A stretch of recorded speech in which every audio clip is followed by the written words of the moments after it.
ভোক্তা অধিকার বিরোধী কার্য প্রতিরোধ, নিরাপদ পণ্য বা সেবা পাওয়ার ব্যবস্থা, পণ্য বা সেবা ক্রয়ে প্রতারণা রোধ, ভোক্তার অধিকার ও দায়িত্ব সম্পর্কে গণসচেতনতা সৃষ্টি, ভোক্তা অধিকার লঙ্ঘনজনিত অভিযোগ নিষ্পত্তি।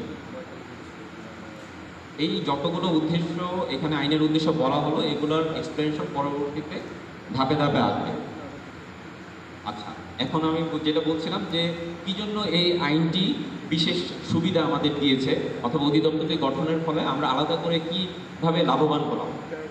কোনো বিশেষ আদালতে যেতে হয় না। আমরা জানি আদালতে যাওয়া মানে হচ্ছে এখানে একটা সময় সাপেক্ষ বিষয় চলে আসে।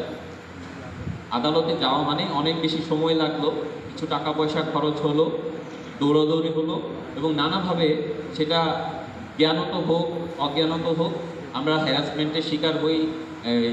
একটা গোষ্ঠী আছে যারা এটা সুযোগ নেয়, সাধারণ মানুষের সুযোগ নেয়।